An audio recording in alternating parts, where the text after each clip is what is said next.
Hello and welcome, or welcome back to my channel. My name is David Novak.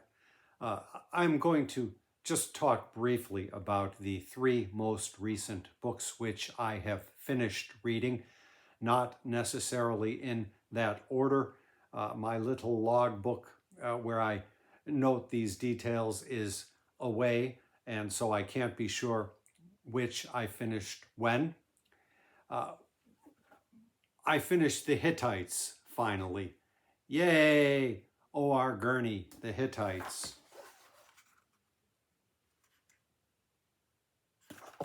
This is a book that I was reading for Historathon 2024.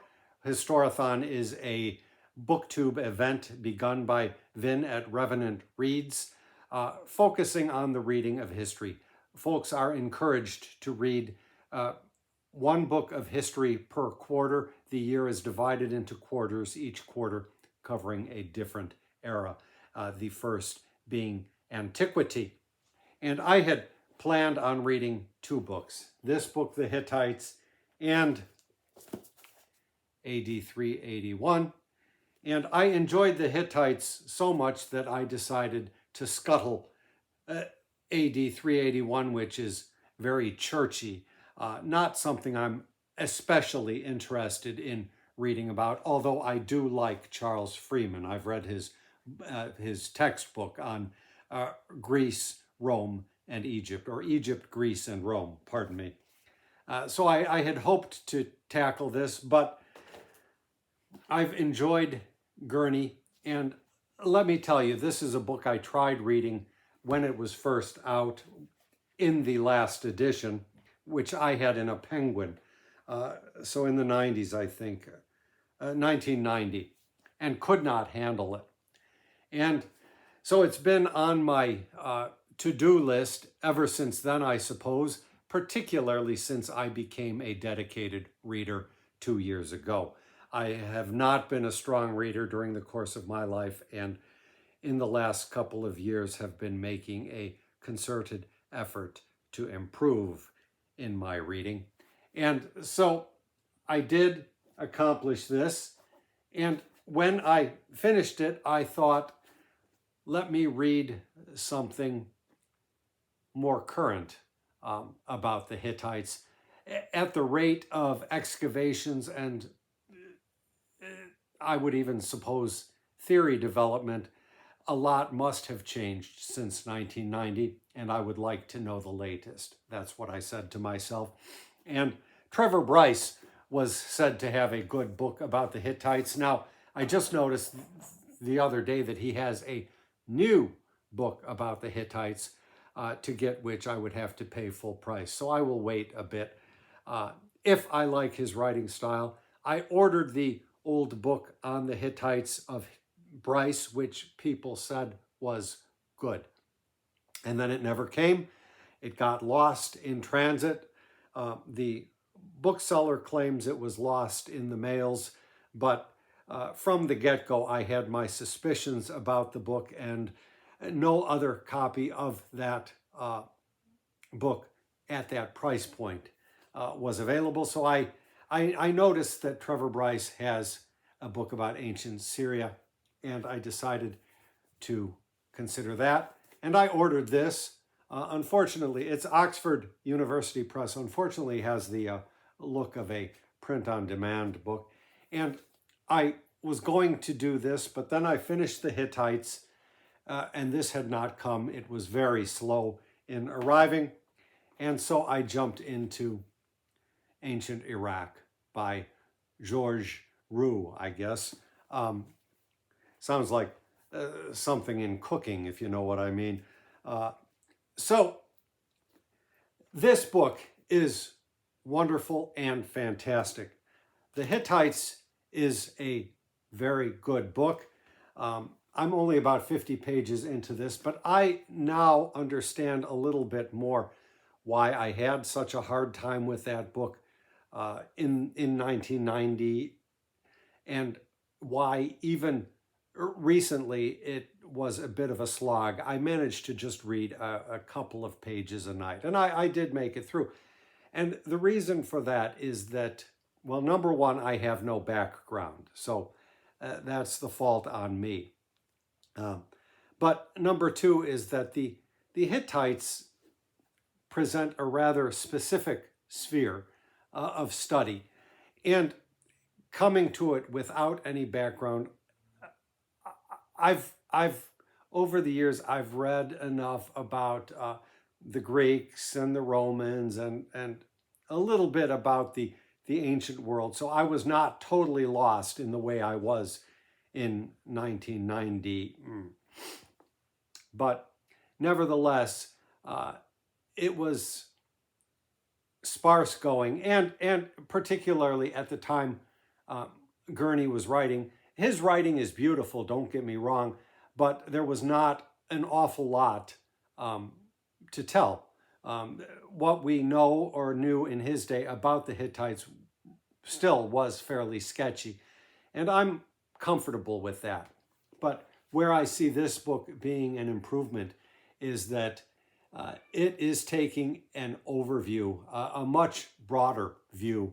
So this book is covering all of the area encompassed by modern day Iraq and a little bit outside of that. And this writer takes nothing for granted, whereas Gurney was writing for people.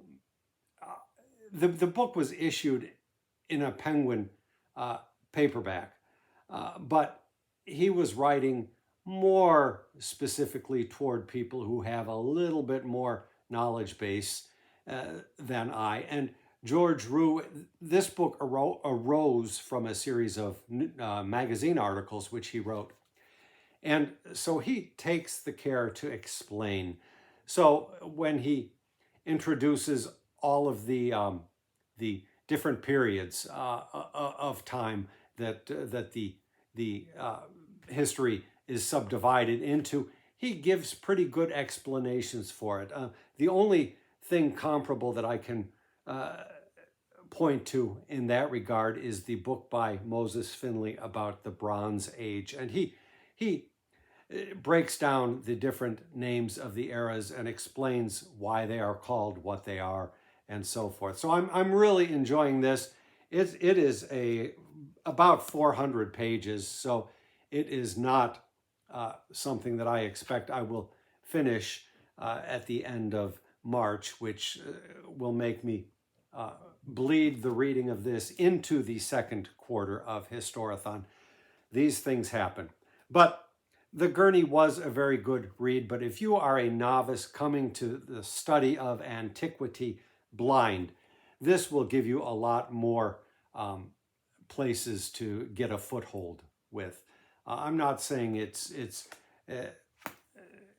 entirely easy to grasp everything. For me, with any history, a big problem is just getting the geography down.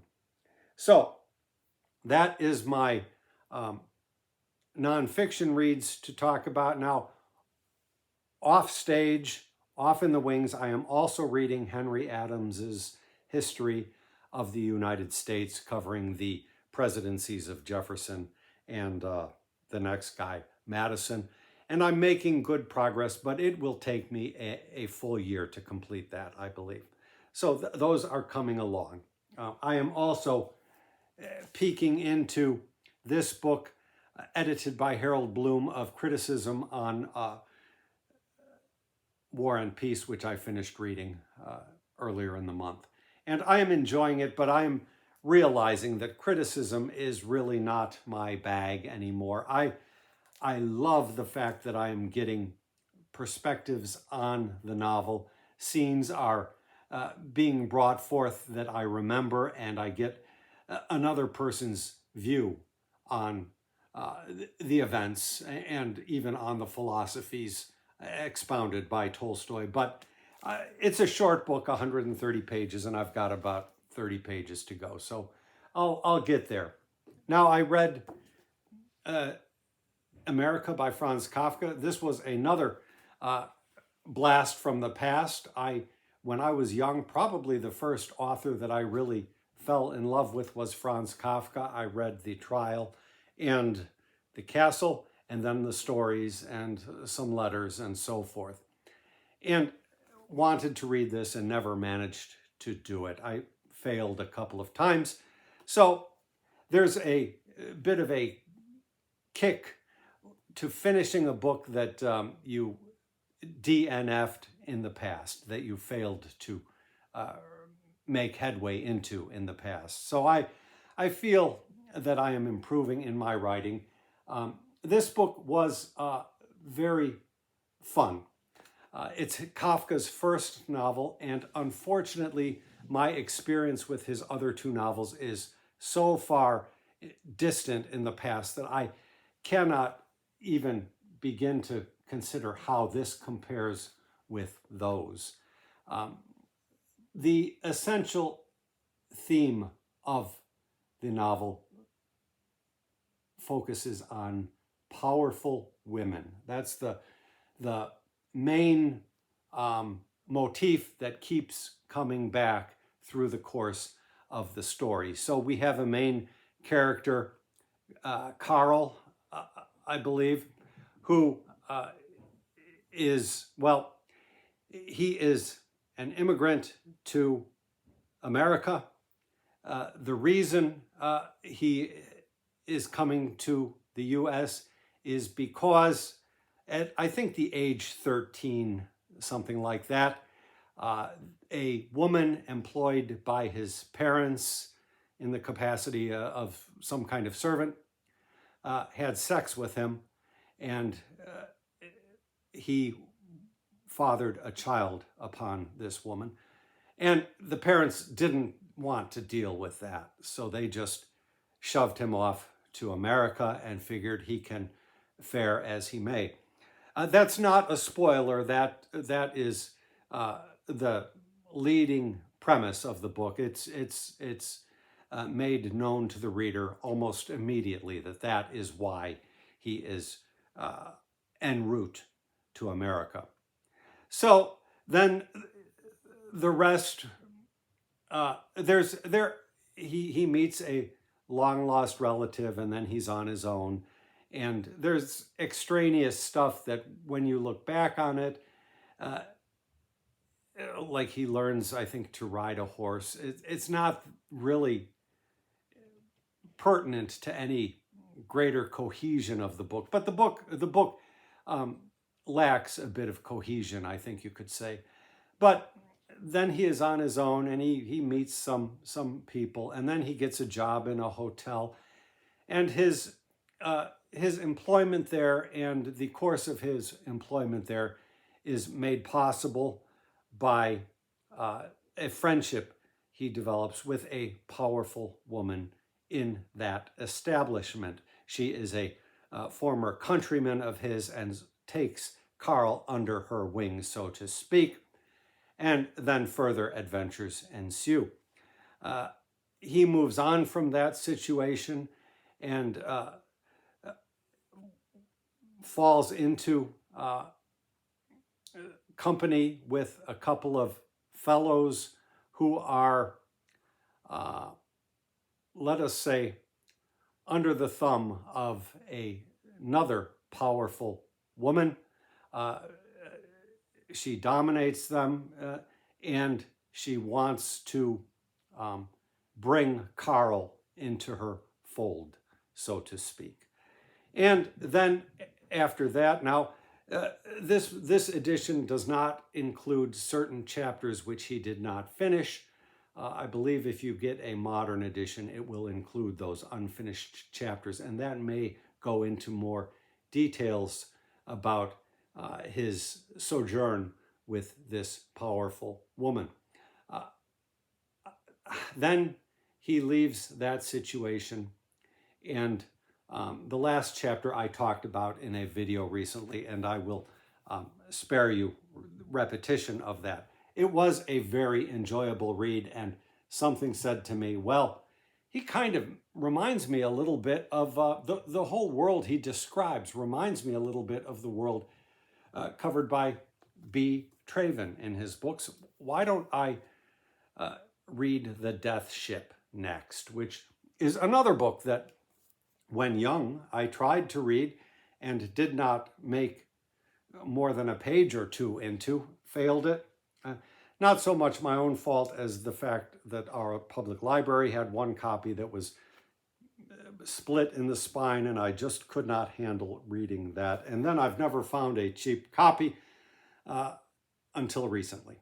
And so I embarked on this, and if Kafka's theme was that of powerful women, the theme of this is largely powerless men, men who are facing the industrial complex, if you will, without a shred of power, although in perhaps a bit of a machismo way, he does talk about the ways in which these powerless men do manage to survive and retain their dignity against all possible odds. The book is divided into 3 parts, and the first is about 100 pages. And after Kafka, it was kind of sluggish going. It felt a little bit lackadaisical or lethargic. It reads like a picaresque novel, following one low down or down and out character through different adventures. This guy is tramping across Europe. The situation, well, it does not pertain to the main character exactly, but it seems common enough at the time in Europe after the First World War. You had passports and documentation increasingly coming into play in people's lives. And then with certain borders changing during the course of the war, you had people, oftentimes sailors who were abroad at the time, losing their citizenship. The town where they were born had been under one country, say Germany, and then was transferred to Poland. And these men would find themselves in a situation where nobody wanted them. So they had no papers. And so our main character here winds up working on what he calls a death ship. And once that change was made, once part 2 began, the novel kicked into gear. And it, to begin with, it's not a funny novel per se, but I was laughing quite a bit in the descriptions of the ship and so forth. The death ship here refers to a ship that is still being operated by the company, but it's an old ship. It's a rundown ship falling apart, and the company has determined that it will not sink any more money into the ship. So if repairs need to be done, they are Band-Aid repairs, so to speak.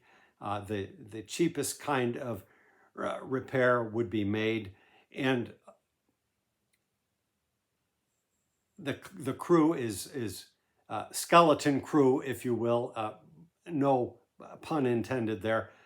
So it's short-staffed, everybody is overworked, and the company intends to run the ship into the ground, so to speak, or in the case of the novel, into the ocean, literally. The plan for these companies would be to run the ship, wring every cent out of them that they could, and then just let them sink, careless, of course, of the lives of the men who were employed upon these ships.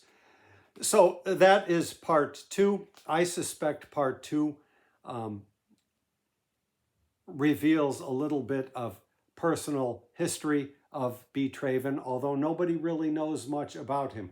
But the details are so explicit and so riveting that one cannot help but think that he had personal experience on just such a ship.